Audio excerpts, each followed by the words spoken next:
中國最牛逼，亦都係最唔容易嘅超級工程係乜嘢呢？有人話係南水北調，有人話係川藏鐵路，亦都有人話係特高壓電網，都唔係。有一項工程啊，佢默默運轉咗37年，令到14億人受益，但係就好少有人了解。佢呢唔追逐星辰大海，但係就托住咗14億人嘅人間煙火。佢亦都冇高樓大廈嘅宏偉，但係就完成咗37年不間斷嘅民生堅守。已經習慣咗嘅中國人，往往咧會忽略呢一項超級工程所帶嚟嘅生活巨變。但係每一個嚟到中國嘅外國人咧，佢始終都有一個疑惑：點解中國人可以用咁平嘅價格買到咁豐富新鮮嘅蔬菜水果呢？你要知道喺全世界其他國家咧，新鮮水果從來都唔係一件理所當然嘅事。英國冬天95%嘅番茄咧依賴進口嘅，俄羅斯嘅番茄30蚊一公斤，芹菜咧60，日本嘅超市裏邊5蚊雞一份西瓜皮。喺美國啊，如果你日日都食到新鮮嘅蔬菜咧，可以算得上係家境富裕。韓國仲誇張，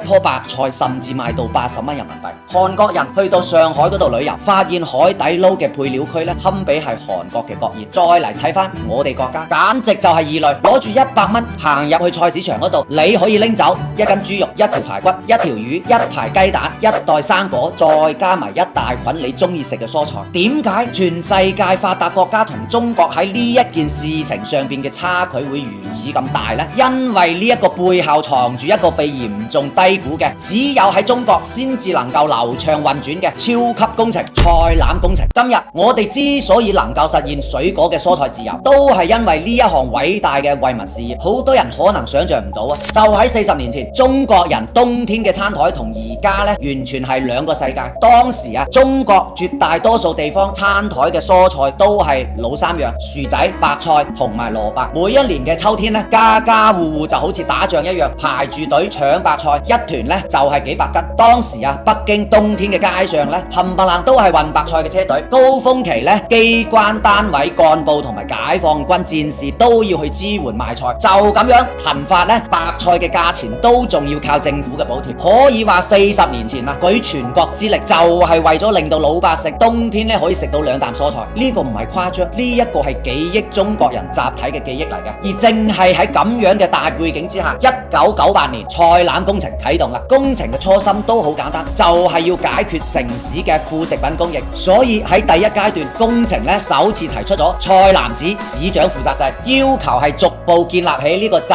貿市場嘅體系。於是乎到1993年年底，全國建立咗2080個農副產品嘅批發市場，以及係8.3萬個嘅城市集貿市場。初步就形成咗以蔬菜、肉類、水果同埋蛋奶為主嘅呢個大市場、大流通嘅格局。城市嘅副食品咧，基本上得到解決啦。咁啊，95年到99年，菜籃工程進一步擴展到城鄉嘅結合地區，同時咧大力實施呢個設施化、多產化同埋規模化嘅3化政策。由嗰陣時開始，我哋嘅蔬菜面積同埋設施農業面積咧一路狂飆。設施農業嘅普及，令到蔬菜品種可以大幅咁樣多樣化，令到全國1年4季都有綠色嘅蔬菜食。全國嘅調度物流體系，包括呢個南菜北運同埋西菜東調嘅呢個菜籃子工程，令到城市嘅居民餐台咧變到更加豐富，亦都令到農民嘅收入咧更加體面。咁啊，第三階段就係99年到09年啦。呢一個時期咧，進入咗菜籃工程快速嘅發展階段，供求嘅形勢從長期嘅短缺轉向咗基本上達到平衡嘅呢個階段啦。呢一個期間咧，仲發生咗件特別重要嘅事，就係2001年4月份，農業部咧開始實施無公害農產品嘅行動計劃，強行推廣到全國啦。喺農村咧建立咗大規模嘅無公害建設基地。喺呢個10年嘅時間裏邊咧，農業部認為我哋國家基本上進入咗無公害產品嘅時期。北京啊，早喺2005年就已經宣布96%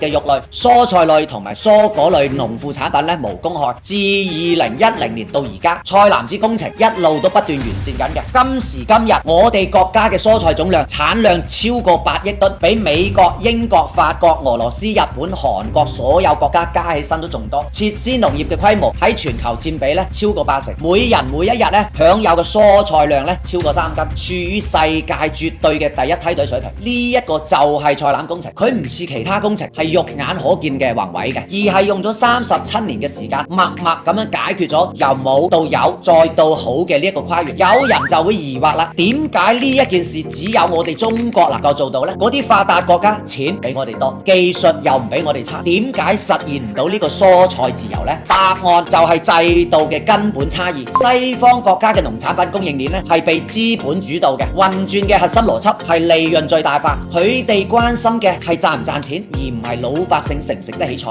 喺呢一種邏輯底下呢，唔好賣嘅唔賣，買唔起嘅就唔服務，成為咗必然嘅結果。以美國為例子，喺美國啊，你食乜嘢唔係由你自己決定，而係由資本決定嘅。市面上80%嘅肉類都被4間跨國公司咧掌握咗嘅，資本就為咗獲取最大嘅利潤，精心編排咗窮人嘅飲食結構，為咗令到豬肉、牛肉快速咁樣生長肌肉，攞瘦肉精咧當飯餵，合成類嘅固醇咧當水灌。美國啊，10個人裏邊就有4個患上呢個嚴重嘅肥胖症。佢哋每日要食大量嘅甜食同埋快餐，一斤麵包就半斤糖，一個細細地嘅蘋果派咧裹滿晒糖漿嘅，巨無霸嘅漢堡，超大份嘅披薩，炸雞、漢堡當主食嘅。呢一個唔係發達國家民眾嘅福利，而係資本榨乾普通人最後一絲價值嘅證據啊！而我哋中國嘅底層邏輯就完全唔同，冇人比我哋中國人更加清楚民以食為天呢5個字承載嘅重量。菜價波動從來都唔係小事，與其話菜籃工程係農業項目，倒不如話係關乎民生底線同埋國家安全嘅戰略工程。菜籃工程從一開始就被定義為係公共產品，國家不計成本同埋投入去研發，穩定價格，保障糧食蔬菜嘅供應，確保話低收入群體一樣可以食飽飯食好飯。而正係咁樣嘅定位啊，先至有咗我哋中國今日菜市場裏邊幾十上百種嘅蔬菜任得你揀，一年4季供應都不斷嘅，價格仲平到令人不敢相信。我哋要感謝袁隆平院士，亦都要感謝李振聲院士，亦都要感謝吳明珠院士，感恩一切為之付出嘅中國人，更加要感恩國家嘅菜籃工程，因為呢一種事情喺資本主導嘅市場裏邊係永遠都唔會發生嘅，因為佢違背咗利潤嘅邏輯。